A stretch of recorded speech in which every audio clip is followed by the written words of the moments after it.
Supreme court का एक latest judgement जो कि स्पेसिफिक परफॉर्मेंस का मामला। सुप्रीम कोर्ट ने धोखाधड़ी से किए गए बिक्री समझौतों को किया रद्द। यह जो जजमेंट है वो 27 सितंबर 2024 को आया है। नमस्कार दोस्तों, स्वागत है आपका हमारे यूट्यूब चैनल पे। आज के वीडियो पे हम लोग एक महत्वपूर्ण सुप्रीम कोर्ट के एक फैसले पे चर्चा करेंगे, जिसमें अदालत ने एक बिक्री समझौते को धोखाधड़ी और मनगढ़ंत करार देते हुए उसे रद्द कर दिया। यह जो मामला है अनुच्छेद 136 के तहत सुप्रीम कोर्ट में आया था और कोर्ट ने निचली अदालत के फैसलों को पलटते हुए इसे विशिष्ट प्रदर्शन यानी कि स्पेसिफिक परफॉर्मेंस का मामला मानने से इनकार कर दिया। आइए इस फैसले के महत्वपूर्ण बिंदुओं पर नजर डालते हैं। सबसे पहले हम लोग जानते हैं कि इस मामले की पृष्ठभूमि है क्या। इस मामले में एक बिक्री समझौता का एक खाली स्टाम्प पेपर पे लिखा गया था, जिस पर पहले से ही प्रतिवादी एक अशिक्षित व्यक्ति के अंगूठे का निशान मौजूद था। यह विवाद तब खड़ा हुआ जब वादी ने प्लेंटिफ ने यह दावा किया कि उन्होंने प्रतिवादी को संपत्ति बिक्री के लिए एक बड़ी राशि का भुगतान किया है, बाकी 15% रजिस्ट्री के समय दी जाएगी, लेकिन प्रतिवादी ने जो रजिस्ट्री के दिन नहीं आए। सुप्रीम कोर्ट की जो जांच है, यानी कि सुप्रीम कोर्ट ने इस बात को और इशारा किया कि वादी ने जिस तरह खाली स्टाम्प का जो पेपर पे अंगूठे का जो निशान लगाया है और बाद पे उस पे समझौता लिखा है, वह धोखाधड़ी का स्पष्ट प्रमाण है।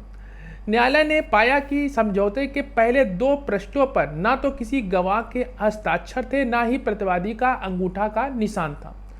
वादी का जो आचरण था, अदालत ने इस बात पे भी ध्यान दिया कि वादी जो कि एक पुलिस कांस्टेबल थे ने विभाग से अनुमति लिए बिना इस समझौते में भाग लिया था। वादी ने 16 महीनों के दौरान एक बार भी प्रतिवादी से संपर्क नहीं किया, बल्कि सीधा रजिस्ट्री के दिन उपस्थित हो गए। फिर अदालत में विशिष्ट प्रदर्शन के लिए मुकदमा दायर किया गया। तैयार और इच्छुक होने का तर्क। वादी का तर्क था कि वह तैयार और इच्छुक थे क्योंकि वह रजिस्ट्री कार्यालय में पहुंचे थे, लेकिन अदालत ने पाया कि वादी के पास शेष राशि जमा करने का कोई भी प्रमाण नहीं था। उन्होंने ये भी स्वीकार किया कि उन्होंने प्रतिवादी को पहले से कोई भी सूचना नहीं दी थी और वे रजिस्ट्री के लिए तैयार हैं। निचली अदालत के फैसले। सुप्रीम कोर्ट ने पाया कि ट्रायल कोर्ट और प्रथम अपीली कोर्ट और हाई कोर्ट ने इस मामले में गंभीरता से जांच नहीं की और गलत निर्णय सुनाया।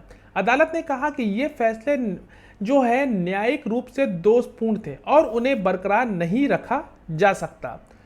तो ओवरऑल कंक्लूजन यह निकला दोस्तों, इस मामले में सुप्रीम कोर्ट ने न केवल निचली अदालतों फैसलों को पलट दिया, बल्कि यह भी स्पष्ट कर दिया कि बिक्री समझौतों में धोखाधड़ी और गड़बड़ी को बर्दाश्त नहीं किया जाएगा। कोर्ट ने कहा कि अनुच्छेद 136 के तहत हस्तक्षेप करने का यह एक उचित मामला था। इस निर्णय से यह संदेश मिलता है कि कानून प्रक्रिया का गलत उपयोग करके किसी की संपत्ति हड़पने की कोशिश अस्वीकार है।